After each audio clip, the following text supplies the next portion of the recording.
Bienvenidos a la clase de procesamiento y presentación antigénica.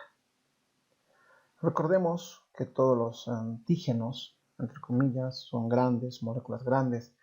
Las bacterias, los virus, los hongos son moléculas bastante grandes como para ser presentados como tales en su estructura completa hacia las células que pueden reconocer una estructura o una parte de ella. Ejemplo, los parásitos son multicelulares. Por ejemplo, los vermex son bastante grandes, u otros que ingresan nuestro organismo bastante grandes, inclusive más grandes que una célula propia. Por lo tanto, deben ser reconocidos parte de ellos, sus constituyentes de ellos, como antígenos, que deberían llamarse, digamos, los epítopes, la parte de reconocimiento antigénico de este antígeno. Vale, base. Recordemos que muchos antígenos también son usados en vacunas, que es esa componente del virus, el componente de esa pared bacteriana, puede ser empleado como una vacuna. ¿Ok?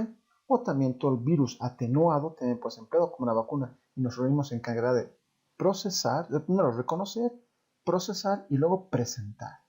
Lo que vemos a continuación son gráficos, si bien es una empresa que se dedica a la parte industrial, biológica, de diagnóstico y de investigación, podemos emplear este gráfico para ver un resumen más o menos de lo que ocurre respecto a la presentación antigénica, reconocimiento y presentación antigénica. Recordemos que el reconocimiento antigénico se origina ya sea en la parte extracelular a través de los Toll-like receptor principalmente, o la intracelular con los TOT, NOT, RLR, etcétera, receptores, los cuales van a tener una parte importante en este reconocimiento. Cuando ocurre el reconocimiento de antígenos exógenos, por decirlo, que están fuera de la célula, estos se van a presentar por el MHC clase 2, MHC2. Lo que ocurre es que este antígeno extracelular es endocitado, ¿vale? Es fagocitado. Este se va a unir con un fagolisosoma para que vaya a degradarse este antígeno, que es muy grande, entre comillas, para tener la parte más representativa o varias partes representativas del mismo. Luego este se va a unir con una vesícula que contiene MHC2 en su interior. Tiene ya la proteína, tiene ya configurada, entre comillas, ya tiene estructurada esa proteína, y a través de una molécula CLIP va a hacer que este MHC2 este MHC2 con los péptidos que están dentro del antígeno. Cuando esto ocurre, esta vesícula tiene que ser transportada, va a seguir liberándose los péptidos que están fuera, únicamente va a quedar ¿qué? El MHC2 unido al péptido que tiene que ser reconocido. Y esto va a ser expresado en la superficie celular nuevamente, se reconoce y luego lo expresa afuera, y va a ser presentado hacia la célula T. En este caso, si es MHC2, va a ser TCD4, que lo va a reconocer a través de su T-cell receptor, o sea, el receptor de células T, que tiene alta especificidad por el MHC y el péptido. Se va a reconocer dos componentes, el MHC, que es de clase 2, y el péptido que va a estar presentado. Por lo tanto, la proteína, entre comillas, clave, la molécula clave implicada en esto, además del MHC2, es el CLIP. Si vemos que está presente el CLIP en este proceso, es un antígeno extracelular, ¿vale? Un 90 y tantos % aproximadamente. Bueno, el dato es entre comillas, es mayoritariamente, no es un porcentaje exacto, por favor, mayoritariamente, y esto va a ser presentado vía MHC2, una manera rápida, resumida. Pero también tenemos otras moléculas, ¿vale? Por ejemplo, aquí está la LI, que lleva vesículas de MHC2, que normalmente vería el aparato de Golgi, y esto es el retinoplasmático rugoso, ¿vale? Que proviene de esta forma para su ensamblaje, es decir, en el retinoplasmático rugoso se procesa el MHC2, es a través del Li, se asocia y es transportado en la vesícula, y luego esta molécula se degrada, entre comillas, el Li. Luego tenemos el CLIP va, se une con el péptido, el MHC2, el CLIP se libera el CLIP y continúa este aspecto. Es como una tapa, entre comillas, el CLIP, para evitar que este se una hasta que no tenga un encuentro con el péptido procesado para ser presentado. Por la parte endógena o intracelular tenemos la presencia de proteosomas que van a degradar estas sustancias, estas moléculas de virus, entre comillas, o sustancias propias de autofagia, entre comillas, y esta atrás de la proteína TAP1, TAP2, la tapacina, van a hacer que estas estos péptidos se unan al MHC1 que también está organizado, también está ensamblado en el retículo plasmático rugoso. Este va a ir hasta el Golgi para ser modificado, entre comillas, y eso va a ser liberado o va a ser presentado a través de la membrana celular nuevamente con el MHC1. Si ese MHC1 va a ser con linfocitos TCD8. Aquí vemos un mayor detalle. Recordemos que el antígeno para MHC2 generalmente es extracelular, ¿ok? Luego tenemos la presentación a la célula CD4, cuando se expresa. Es una presentación específica de MHC2 en este caso, del péptido y del TCR que tiene que estar presente en todo este aspecto. Por lo tanto, los linfocitos T reconocen al péptido y al MHC por su TCR, T-cell receptor. Recordemos que el MHC2 es procesado o ensamblado en el retículo plasmático rugoso. Este se une con la molécula Li, que va a ser como un tapón que va a tener para evitar que este se una, hasta que va a estar con el clip. Cuando se degrade el Li, ese clip va a ser el tapón, entre comillas, final, por así decirlo, y luego ese va a ser liberado cuando se una con las proteínas, ¿okay? Con los péptidos que han estado, más que proteínas, péptidos, porque es una secuencia de aminoácidos, y eso va a ser ensamblado, unido al MHC2 y ser liberado. Por otro lado, recordemos que lo intracelular es con clase tipo 1, aquí tenemos clase tipo 1, está la TAP, está la tapacina, todo esto va a ir hacia el Golgi también, y va a ser después liberado hacia la membrana o presentar la membrana celular, que es MHC tipo 1, conjuntamente con el antígeno y reconocido por el TCR de la célula CD8, de manera específica. Aquí tenemos la secuencia, entre comillas, de lo que serían el MHC1 y el MHC2, son estos péptidos, según la referencia gráfica, de influenza, virus de la influenza, que son los péptidos. Vamos a ver que los MHC1 están compuestos por cadenas alfa 1, alfa 2, alfa 3 y beta 2 microglobulina. Entonces, específico de MHC1. El MHC2, por otro lado, está con alfa 1, alfa 2, beta 1 y beta 2. Entonces aquí está una beta 2 microglobulina, que es diferente en su estructura al MHC1 y al MHC2. Cada uno con su característica particular, vemos la conformación de cada una de ellas respecto a la presentación tridimensional. Lo que nos interesa, entre comillas, ver es la rendija que se forma, ese espacio que existe para el reconocimiento antigénico. Veamos aquí que es una corta cadena de aminoácidos reconocidos entre el alfa 1 y el alfa 2. Entonces, el MHC1 se diferencia de aspectos, alfa 1 y alfa 2. Y esos aminoácidos son pequeños, cortos. Vean, es como un haddock. Aquí tenemos el pan del haddock, aquí tenemos otro pan del haddock, el hot dog o perrito caliente. Y en medio tenemos, por así decirlo, una salchicha, que vendría a ser el antígeno que es reconocido, la parte más importante es antígeno, la parte específica del antígeno para ser reconocido. Mientras en el lado del MHC2, lo que presentan es el alfa 1, ¿vale? Y el beta 1. Entonces aquí son dos alfas y aquí es un alfa y un beta 1, ¿ok? Y está representado por una salchicha, entre comillas, mucho más larga, una cadena mayor de aminoácidos, una cadena mayor, para la presentación antigénica. Entonces, si bien tenemos diferencias en su conformación proteica, entre comillas, de cada una de las moléculas, también en la presentación antigénica de cada una de ellas. Esto es específico, que se reconoce únicamente, expresa únicamente esta parte, no expresa más. Aminoácidos 6, 10, no reconoce y no presenta más que eso. Es muy específico esta unión. Por lo tanto, vemos en panorama grande para qué nos sirve, pero dijimos que eran CD4 y CD8. Sí, inicialmente son CD4 o CD8, pero también recordemos que otras células que reconocen antígenos, como las NK. Entonces, en este gráfico igual de Nature Immunology, que lo digamos, comercializa Stem Cell como un regalo de la revista o de nuestro video a través de ella, tenemos todo el procedimiento antigénico con más detalle y la presentación. El procedimiento, recordemos que es cómo internamente se va a ensamblar hacia el MHC, cómo internamente se degrada ese antígeno y cómo luego la presentación es cómo va a hacer que la célula diana reconozca a este antígeno. Entonces, reconocimiento es cómo saber que es antígeno, que es una parte externa o una parte interna, El procesamiento es cómo se va a degradar estas proteínas internamente o péptidos internamente. Y luego está cómo se va a presentar hacia las células. Entonces tenemos que son reconocimiento, procesamiento y presentación antigénica en ese orden. Vemos en mayor detalle. Aquí tienes las proteínas exógenas. Aquí tenemos el aspecto de endocitosis. Aquí están los endosomas, por ejemplo. ¿Ok? Luego este proceso de endocitosis lo que va a hacer es, vía señales de tolerant receptor, ¿ok? Se aumenta más, ingresa más, entre comillas.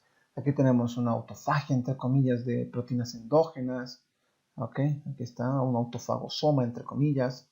Luego tenemos ese que es un fagosoma primario inicial, luego tenemos un tardío que ya está con el lisosoma, empiezan a degradarse. Luego tenemos aquí vesículas que ya vienen con MHC, de clase 2 en este caso. Aquí está la proteína Li también, o el componente Li está aquí presente. Y tenemos que sea vesículas, ¿okay? Aquí está el endosoma, se ha unido, aquí está la vesícula, el endosoma. Y esta vía MHC2, entre comillas, va a hacer que llegue aquí y se empleen proteínas. Hemos dicho la CLIP, que es la más importante, oye, desde que están presentes en el endolisosoma. Aquí, por ejemplo, hay una sustancia que va a degradar esta unión, este tapón, por así decirlo, para que se libere. Aquí vemos dos moléculas, entre comillas, o tres moléculas de MHC. Se van a liberar estas, entre comillas, por el clip se va a liberar. ¿Ok? Es lo que ocurre eso. Aquí tenemos chaperones igual con autofagia, que van a estar llevándose o incluyéndose, entre comillas. Aquí tenemos una catepsina, que va a hacer liberación de estas sustancias, ¿vale? Aquí tenemos proteínas LAMP2, etc. Y al final lo que va a hacer es liberarse el MHC2, ¿ok? Con el antígeno. Aquí es lo mismo. Se liberan por un proteasoma endosómico, endosomal, entre comillas, estas moléculas. Aquí vemos que son tres moléculas, entre comillas, de MHC2, para ser liberado una sola molécula de MHC2 con respectivo antígeno. Por otro lado, vemos las proteínas endógenas. Aquí tenemos las proteínas virales, tenemos el RNA ribosómico, mensajero, perdón, con ribosoma, etc. Aquí están los proteosomas que van a estar presentes. Estos van a tener aminopeptidasas, su relación con aminopeptidasas para liberarse epítopes y precursores. ¿Okay? Aquí tenemos una retrotranslocación, entre comillas, por así decirlo aquí. ¿Okay? Luego tenemos el MHC clase 1, que ya está aquí procesado, entre comillas. Vamos a tener los péptidos que van a unir y van a estar las proteínas TAP1, las TAP2, la tapacina, que finalmente van a unir la beta-2 microglobulina a este nivel para ser exportado como un MHC1, ¿vale? MHC1 por este camino del MHC1. Van a ser el artículo plasmático rugoso, van a ir al Golgi y del Golgi van a ser liberados por sus vesículas. Aquí. También tenemos una etapa que es el cross presentation, en la cual una proteína exógena es procesada, un fagosoma, hay la actuación de la ATPase P97, ¿okay? Eso va a hacer que se libere, se deriven ciertos componentes, ¿okay? Y eso va a llevar, digamos, con una proteína tipo poro, entre comillas, un retrotranslocan. Eso va a hacer que se lleve los péptidos que van a actuar o van a ser procesados por un proteosoma y luego por proteasas citosólicas, ¿okay? De citosol, proteasas de citosol, que son las aminopeptidasas para liberar epítopes. Luego esto se ha procesado vía MHC1. Luego de haber sido en la vía 2 procesado el antígeno, ¿okay? Este MHC2 que es liberado, ¿vale? Entre comillas, o es transportado hacia la membrana celular, va a presentar este aspecto que vimos anteriormente, no era específica, antígeno, y la parte de presentación del MHC2 para ser reconocido por el TCR. Pero eso necesita un anclaje, entre comillas, algo que lo estabilice, que va a ser el CD4. Por lo tanto, cuando ocurre estos dos aspectos, va a ser reconocido el antígeno y la célula CD4 va a tener su función, depende de que su población celular sea esta. ¿Okay? Aquí vemos cómo son las moléculas de MHC2, cómo son liberadas, entre comillas. Estas van a ser eliminadas con las CLIP, con las catepsinas S, etc. Aquí tenemos un HLA-DM, por ejemplo, que se va a liberar en ese aspecto. Luego también tenemos que pueden ser procesados antígenos tipo lipídicos. Aquí, por ejemplo, tenemos un intercambio lipídico, un cambio lipídico. Son como dominios lipídicos que tienen que ser reconocidos. Y cuando ocurre eso, por ejemplo, está la saposina B que va a actuar. Lo que va a hacer es, en el lisosoma que tiene, que va a estar presente, va a presentar vía CD1D, se llama la molécula CD1D, y presenta estas moléculas lipídicas. Las moléculas lipídicas van a ser reconocidas por las NKT, que es un tipo de población celular, que son células NK con un receptor T, que es el TCR. Entonces, estas NKT son restrictas, ¿vale? El TCR restricto de CD1D, que si solo van a reconocer CD1D que presentan componentes lipídicos a las NKT. Por lo tanto, se reconoce tanto proteínas o péptidos en este caso, aminoácidos, y también se pueden reconocer componentes lipídicos a través de CD1D. Luego vimos la parte esta de procesamiento de cross presentation, procesamiento de tipo MHC1, y luego tenemos aquí que estas vesículas, por ejemplo, con MHC1 van a ser liberadas, pero hay una célula, no vamos en detalle, aquí está, la célula NK, esta, reconoce que esta célula presenta MHC clase 1. Ah, te la está reconociendo, pero tiene ya una molécula, que es el KIR o NKR, que es una molécula que evita que esta funcione, es una molécula como de control interno. Cuando la NK reconoce una célula que tiene MHC1, no la va a eliminar. Por lo tanto, los tumores o virus que hacen o se mimetizan, ¿cómo se mimetizan? Evitando presentar MHC1, que si no presenta MHC1 no es reconocido. Si no es reconocido, entonces no podías atacarlo. Esta célula KIR, pero esa célula NK, a través de su KIR, ve si tiene o no tiene. Y si esa célula tumoral o esa célula infectada por virus no presente el MHC1, esta va a reconocerlo como algo atípico y va a eliminar. Si lo reconoce vía KIR, entonces no pasa nada. Que si la célula va a reconocer y va a decir es propio y no va a ocurrir nada. ¿Ok? Otro aspecto, otro camino es que se reconoce por la célula CD8. ¿Ok? Aquí tenemos el TCR, aquí están las vesículas que son liberadas, aquí están, vean cómo se cargan los péptidos, entre comillas, y esta reconocida específicamente, ¿sabe? Se reconoce el MHC1 en este caso, el TCR y el epitope de manera específica, y el CD8 le va a dar un aspecto de unión, entre comillas, estable, va a hacer que este requerimiento sea adecuado. Aquí tenemos también otras vesículas con otro tipo de antígenos, entre otro tipo de epítopes, entre comillas, igual reconocido por la CD8 y a través de su TCR, siempre por el TCR. Okay, estas moléculas clase 1, MHC1. Pero antes habíamos hablado del cross presentation. Esto fue lo que cambió. Decíamos, todo lo que era exógeno va vía MHC2, ¿sí? Todo lo que es endógeno va vía MHC1, ¿sí? Pero luego ocurrió que algunos MHC exógenos eran presentados por el MHC1, por un cross presentation. Se ocurría con el endosoma, vimos anteriormente de se liberaba y fue el proteosoma, la proteína de la MP2. Ok, se liberan péptidos antigénicos de diferente tipo, diferentes moléculas proteídicas, TAP1, TAP2, TAPacina, y se une el MHC1, ok, que está con sus cadenas, otras microglobulina, etc. Mientras en la parte de exógenos, lo que ocurriera con las proteínas CLIP. Recordemos que esta proteína CLIP se libera del ritmo plasmático rugoso, llega y van a ser presentados. Aquí tenemos la presentación del MHC1 a través de sus moléculas al péptido y el reconocimiento TCR con CD8. Pero hemos visto esto que era una parte importante, que es decir, que el MHC2 presente y el CD4 a través del TCR reconozca, entre comillas, un reconocimiento específico y también estable, no va a ocurrir una respuesta inmune si no hubiera coestimulación. Y la coestimulación se la dan por diferentes moléculas que están presentes. Ejemplo, la célula presentora de antígeno, esta que va a procesar antígeno, la va a presentar a través de su MHC1 y MHC2, va a expresar CD80-86, que son moléculas que están presentes dentro de su membrana aquí. Ok. Y estas van a interactuar con esta célula a través del CD28. Cuando ocurre esta, ocurre una coestimulación. La célula va a expresar, va a actuar, se va a dividir, va a producir citoquinas, etcétera, de acuerdo a lo que tenga que hacer y a la influencia que tenga del ambiente de citocinas. El CD40 con el 40L, por ejemplo, el ICAM1 con el SA1, el S3 con CD2. Van a ser moléculas en las cuales se van a unir estrechamente, entre comillas, van a interactuar y formar segundos mensajeros. De esa manera hemos visto el reconocimiento antigénico desde el reconocimiento, procesamiento y presentación antigénica. Gracias.